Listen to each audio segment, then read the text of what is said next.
animation of the game, the cycle game.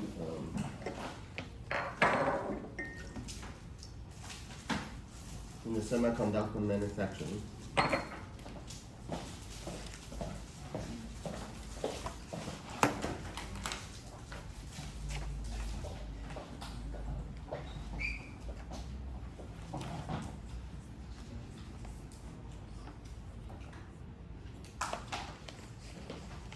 So the paper finally, by augmenting original temporal data of defective wafers, then we would like to evaluate how effective this augmentation can help the traditional classifier to improve their accuracy, try to reduce the false positive rate. So finally, up to 99%, this is the ACC, and the false. No, I'm sorry, false negative. I would like to mention again. So what is the meaning of the false negative rate? Question. False negative. Negative means the normal. Normal, yes. False negative then. Then the false negative is not normal. It means that it's the defect. The part. Yeah, the wafer is defective. However, the classifier mistakenly identify it as a normal, even though in actuality it is defective. Right? Well, it's very important. Professor. Yes. Normally, in the wafer process. Yes. Once the wafer produced, so they will cut it into many Okay. die. Okay. Yeah. Let me elaborate. I understand why you just have a confusion. Okay. If this is the wafer, this is from the ingot, so to the polishing into the slicer of the wafer substrate, then sent to the front end of line for processing, like a TSMC, UMC, right? This is a single wafer. Yeah. Then, the whole cycle time in front end of line accommodate around 30 to 45 days. Yeah. Front end of line, Yes. not cutting. The Yeah. cutting we call the back end of line. Yes. Yeah, this is like 日月光 or yes, there's so many back end of line fab in Taiwan. So in here we only address all the processing step in front end of line. So that is to say, so each process we call the processing step. Then after processing, we're going to do the sampling. We take the sample. Yeah. This is not 100% inspection. Take the sample and we call the post hoc metrology. Then use the data to determine the current batch is defective or non-defective. Only for this particular processing. Then the whole batch of the wafer will go downstream to the next one. So this is before the wafer been cut. Okay. Okay. Because I just learned after wafer mature, like 40 days after. Yeah, this is around Then, 30 to 40 days. Yeah. Yeah, so that only so that is a period of time in the front end of line. This is around 25 to 30, and the remaining 10 days will be in in the back end of line. Yeah, in the previous experience, we also can buy, because they also detect, then take out the good die. Okay, then the tray. No, this is back end of line. In the front, no, we just inspect the inside. Oh, okay. Yeah, before cut. Then they call the WAT, wafer acceptance test. Called the WAT.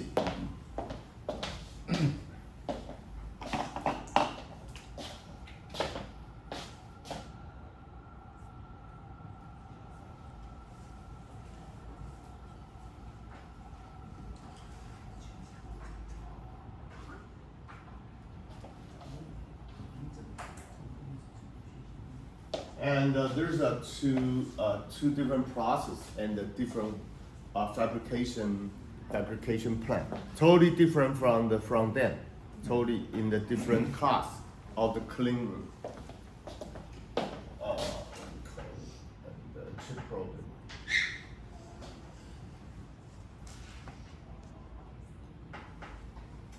这刚才就搞过。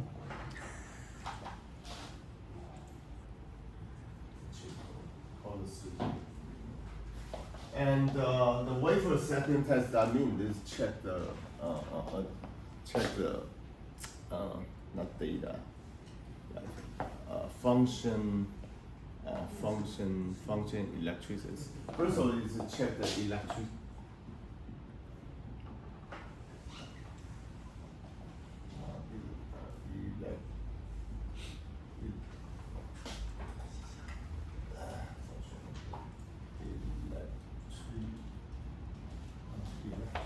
Electrical data. This test functional data.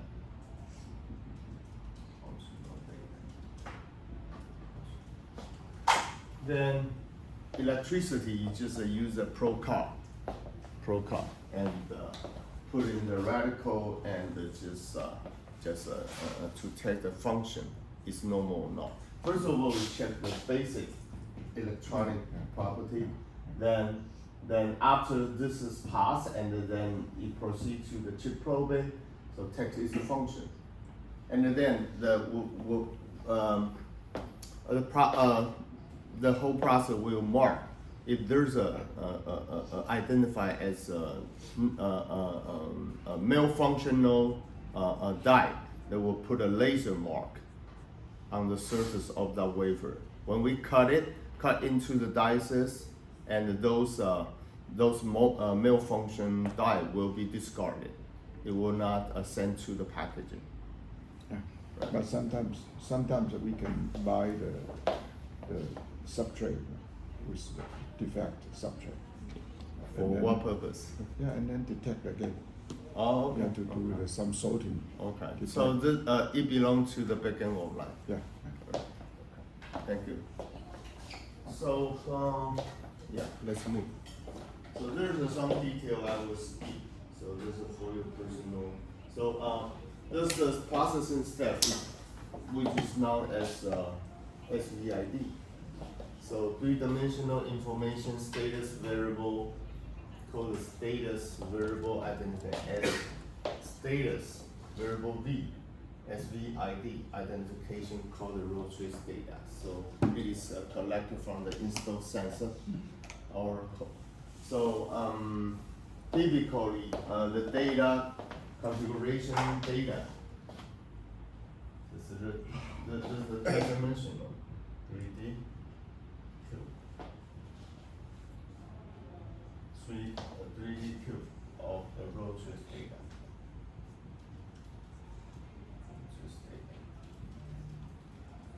So first of all, each wafer there's a so the dimensionality, first dimensionality going to be the SVID. What the process parameter PD. Second, the how long. Yeah. So the duration, the number of measurements.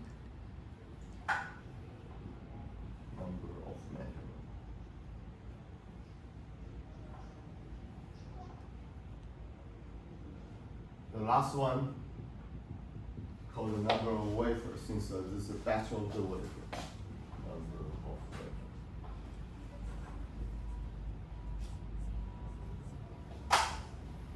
So the data set like a cube, like a ice cube.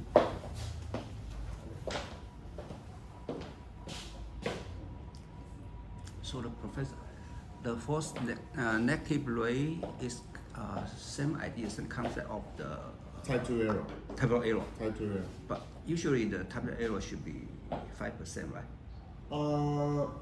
We wish this is could be no, not really. The Okay. Taiwan error typically accept is 1% or 5%. Yeah. So this is different. So Okay. we wish idealistically it could be zero. Yeah. But sometimes it is only idea. There's a Okay. gap between the actuality and so ideal conditions. So sometimes it is never achieved. Okay.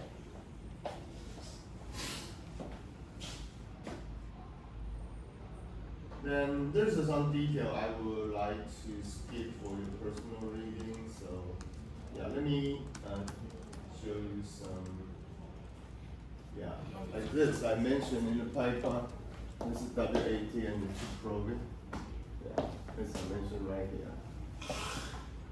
Okay, so yeah, let me move on.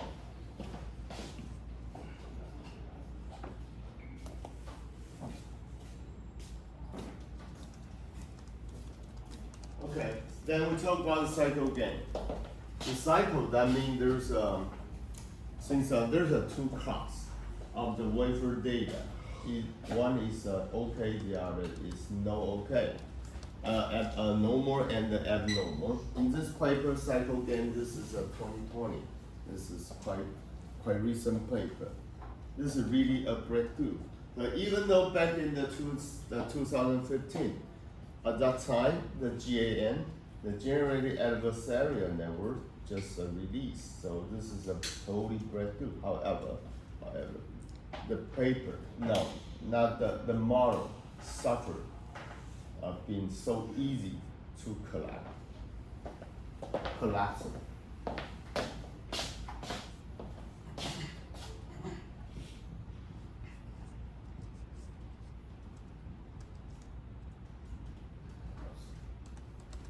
So when you train the model, this is not easy to make it converge. Things are well.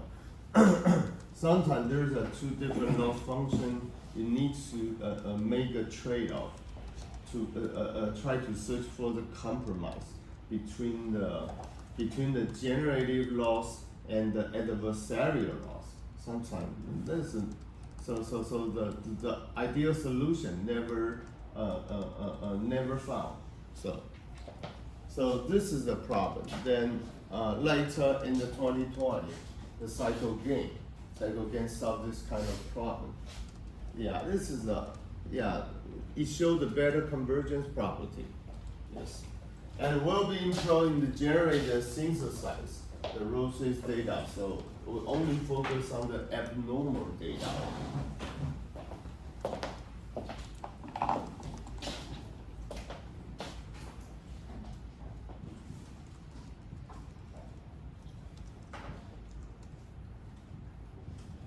Normal data. So we don't care about normal data since we have abundant number, right? Actually, which is not our concern. And employing the generate synthesize row trace data of abnormal wafer in order to compensate the data imbalance, right? So this just focus on the abnormal data. Yeah, that's it. That means just try to improve the year rate. No. We try to synthesize to generate more number of the abnormal the row trace data of abnormal wafer, then to try to improve the performance of the classifier. In order to improve the classification performance. Things are why? Due to the data imbalance issue. I mentioned on Monday, what is the data imbalance?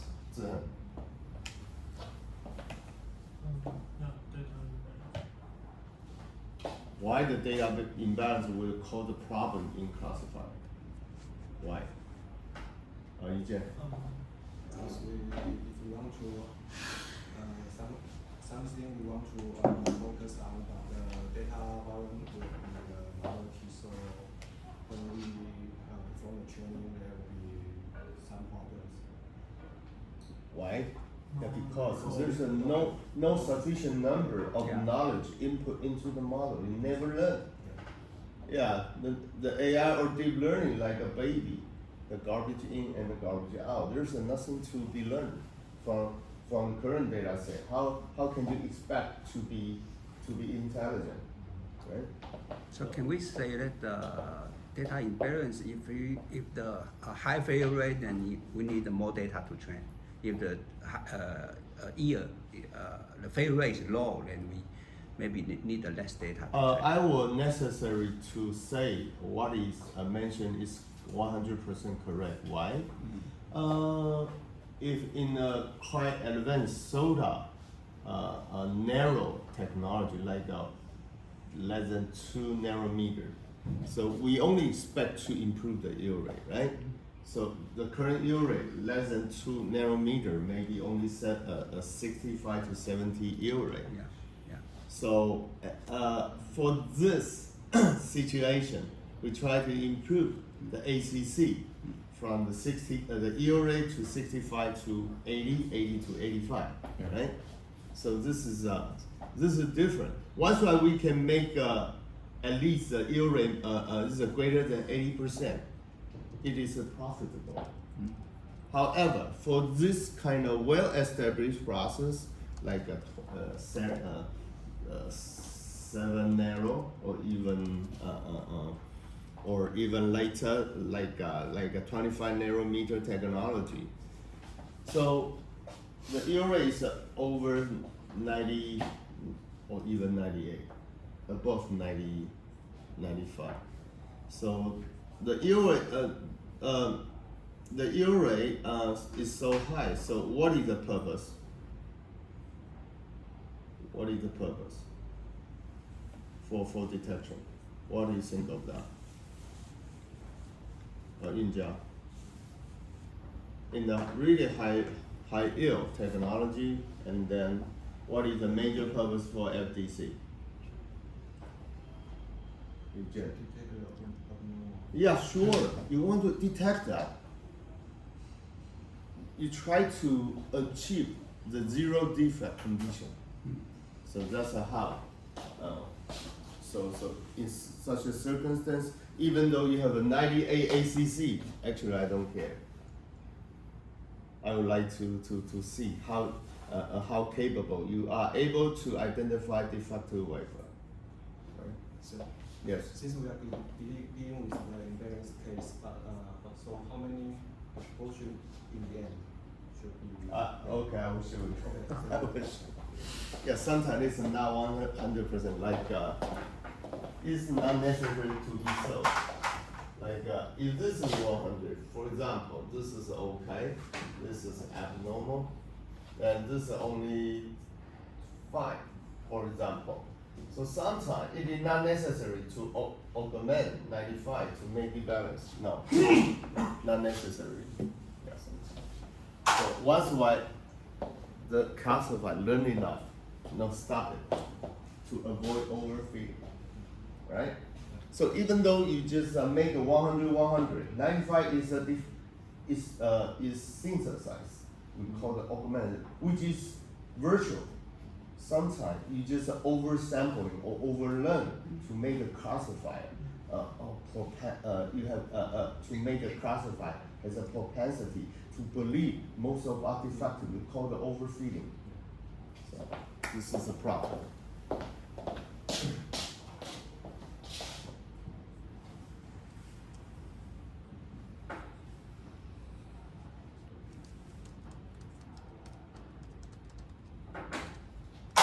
Yeah, it could be. It could be. So it depends. So in the current soda classifier, like extremely boosting gradient, this is very effective. You just augment a very small portion of the original defective or of the data of the minority class. That would be good enough. Right?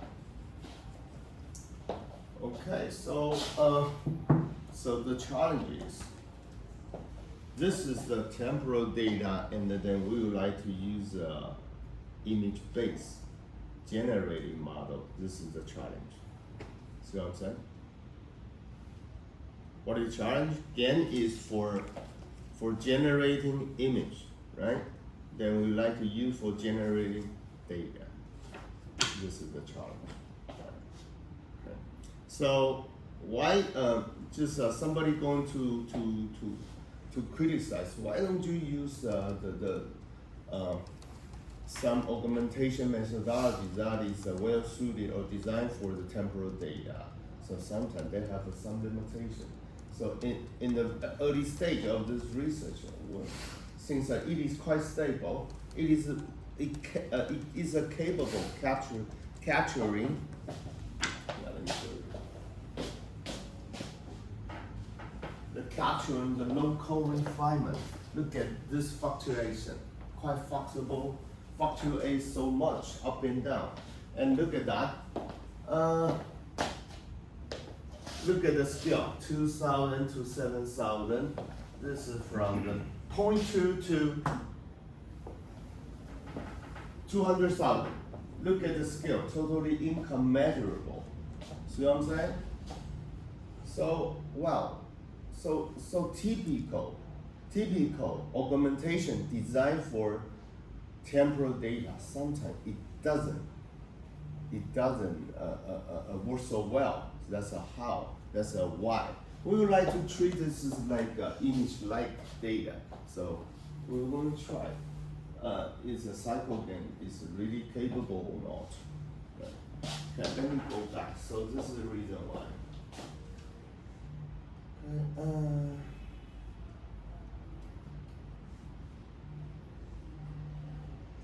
So there's some sources. I hope you are able to know. Not really. So I want to be get to that.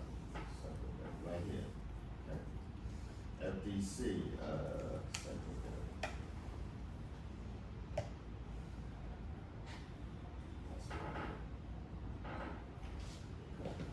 Right here. So using the unsupervised learning techniques, so since there's a no label, so this is called unsupervised learning. Okay.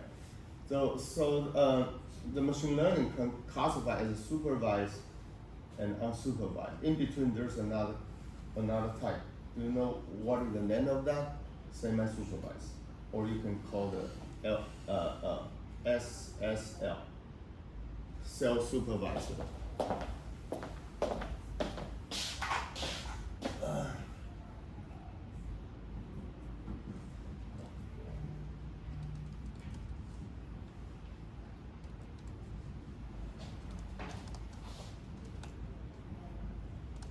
Yeah, I think there's no label required.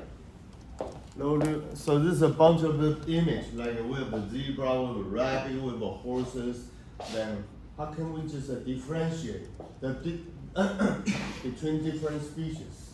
Or we like to combine, or like to collect the more similarity instant of the same species together. They call it contrastive learning.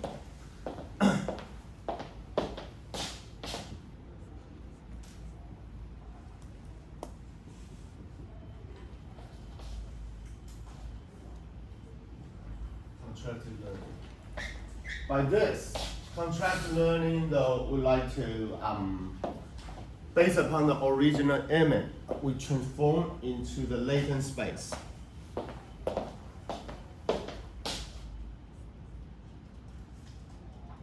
Latent feature space.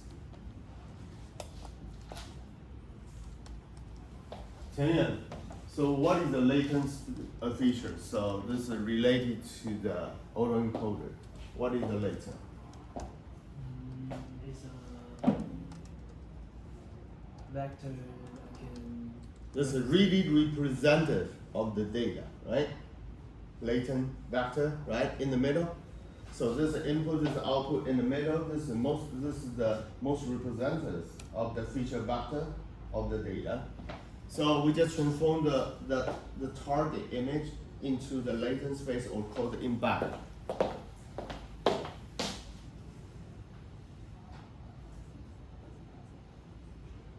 Embeddings. The embedding also quite similar or related to the to the one step in transformer. So first of all, we need to cut in the transformer. Back in 2000, this is the image. It is a VIT vision transformer. We're going to cut or decompose into the entire image into the batches. Then for each one, we just transform into the battery, like a token, like a natural language by human being. So we just transform the natural language into the token by embedding, right? So that's how the image into a token into the embedding. So this is image and the language. This embedding. They can do the correlation analysis. So we can transform the image into the language, language into the image. That's how the Sora works. Sometimes we give some prompting and it will generate a movie. See what I'm saying? So embedding, it is a bridge to communicate between the image and the language. Is it convert or communicate? No, communicate. This is quite probabilistic. Mm-hmm. Not one to one mapping. Oh. Not one to one. This is you just choose the what is the image should be selected based upon their likelihood. So sometimes you just communicating or prompting in the Okay. ChatGPT. Mm-hmm. Sometimes. So every time you're going to generate different results. It is not deterministic, Okay. right? So when you search the Google is the deterministic. This is a number of search. We call the SEO, search engine optimization. It's just counting the number. However, ChatGPT, every time you just prompting, you just send a query. It is probabilistic. It depends how many data from the World Wide Web were collected during the training. Right?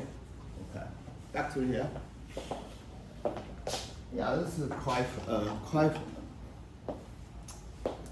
exciting development every day for the AI. Then embedding that you're going to generate positive data.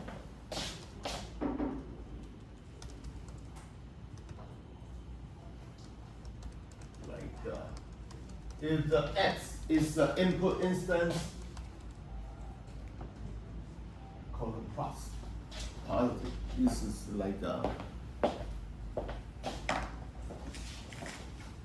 yeah, this is the rabbit, and we just do some refinement or do the transformation or do the cropping or do the translation or even this is called a positive page. And versus negative. Negative pair. Negative pair.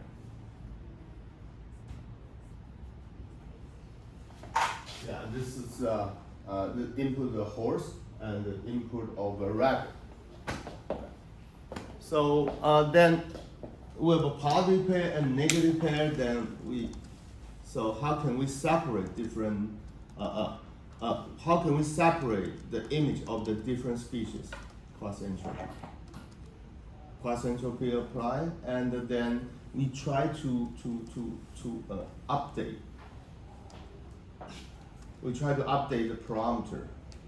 The parameter update by using the backpropagation of the neural network. That every time we can separate. Once we generate the positive pair and negative pair, then we can just try to differentiate as much as can be for the different species, and try to attract more similar objects together. So they call the contrastive learning. Yeah. Then, okay, I need to stop here. So I think go back to the track of the cycle game, right? Then there's a fundamental framework of cycle gain include two generator and the two discriminator. the original gain only consists of the one generator and the one discriminator. In such a case, two generator and the two discriminators. And the architecture combine two major model, yeah, which is very important. So the generator adopts the unit-like encoder-decoder architecture. This is like a downsampling and upsampling. Will generate feature downsampling into the latent and assembling, and since the input and output should of the same size of the image. Okay. And the many practical implementation utilize the residual block. Yeah. So you can try different for the different application, residual block.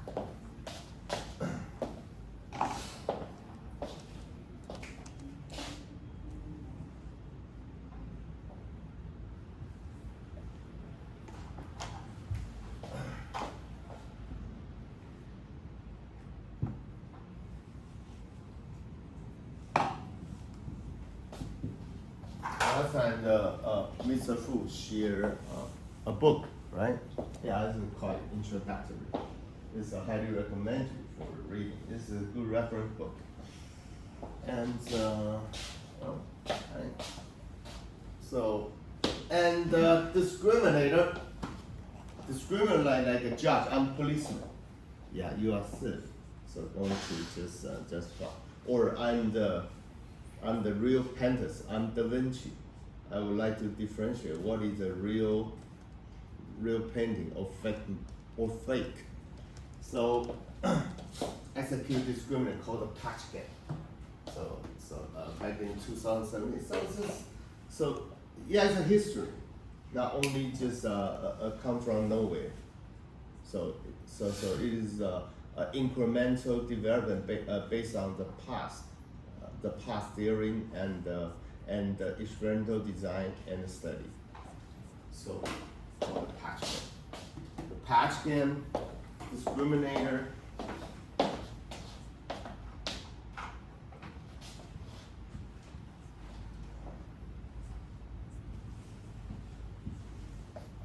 Let's compare the generator. This is the real one, and then so if it is the real one, so this is generator. We're going to compare the patch to.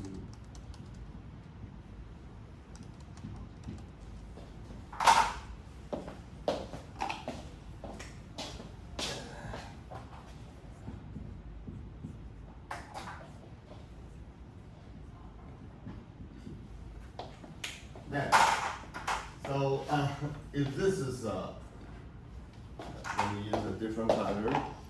If this is a generated, so this is the real one. So the generate, we expect generate as close to the real one as possible, right? So this is not pixel to pixel. Yeah, it could be. So it just use this patch corresponding to this patch, this subtract. You can evaluate the mean square error. The mean square error is high. That means it's a fake. So going to then return.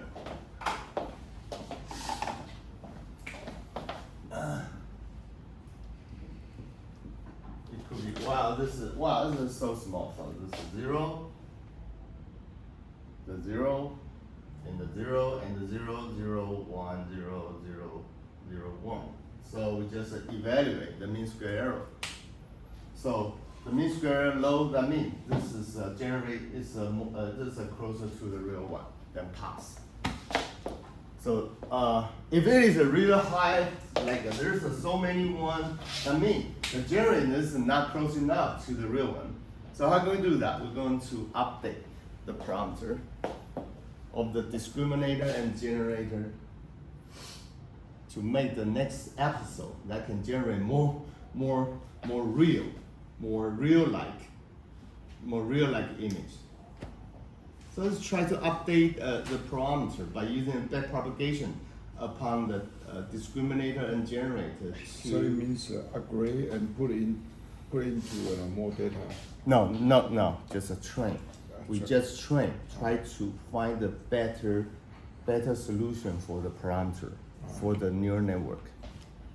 The neural network has been fixed. All number of parameters fixed. Actually, we don't know what is the best combination for the model. So we keep training. Okay. No, so data has been That is fixed. fixed, total fixed. So this is training data. This is so you're a team squad structure. How can you make them to be competitive? Need practice. So I'm saying, yeah, this is quite genius, very genius. And I think the diffusion model is not a genius work. Yeah, let's go. Yeah, to learn the cycle gain to research conductors of profile. So like this, it's called a profile data. So from the first measurement to 310 measurement. For each measurement was collected, or reading every reading was collected per second. So slowly, in the total period about 310 seconds, about 5 seconds. This is 5 minutes, right? 5 minutes. Yeah, 5 minutes. Yes. So this is called the process called the CVD, the chemical.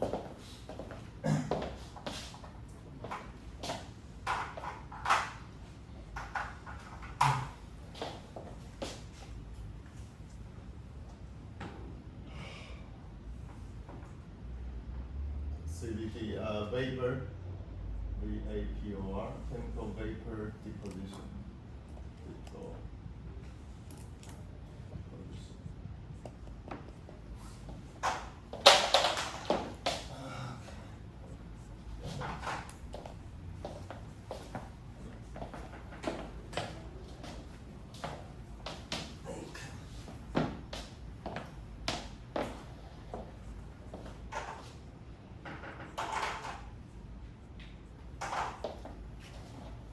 Alright, then now you understand what is the challenge faced during generating or synthesizing data. First one, you can see the scale between the SVID totally uncomparable. We call it incommensurability. Then look at that. Sometimes the normal, the rotary data between the normal wafer and the abnormal wafer is quite tiny. Even though, if I do not use a different color, this is very difficult for human being to spot. And it fluctuate up and down is so dramatically. Yeah.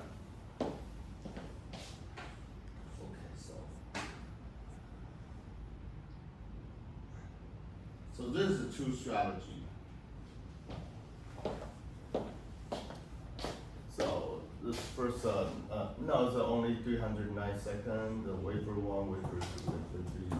So you can just call the data abnormal be a single SVID. Single SVID, that means for each SVID, we the one gain model is constructed. And the one gain model constructed. One gain model. How many gain are required? 8. When it is generated, we concatenate and concatenate. Like so this is the gain, the first gain to generate SVID, synthesize SVID. This is second gain to synthesize the second SVID. When generated, then we concatenate into the single input. It accommodate consists of the A, the generated SVID or profile, and this one vector input and as an input into the classifier for identify. It is normal wafer or abnormal wafer.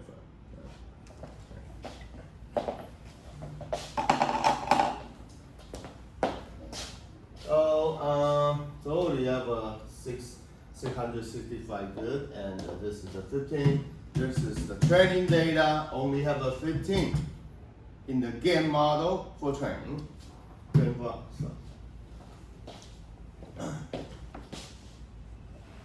So second strategy. Well, second strategy, data augmentation of normal wafer via single wafer. The previous one using the single SVID strategy. Now we try it. Is that possible? We only generate. We use a one game model to generate the entire road trace data containing all 8 SVIDs like this. Just compare. Professor, those yeah. data input it's It's one by one or no, the two-dimensional, the 2D data at one time. Uh-huh. This is very challenging. Why? Sometimes so it's going to so we're going to do the batch normalization. Right. Yeah, take a break.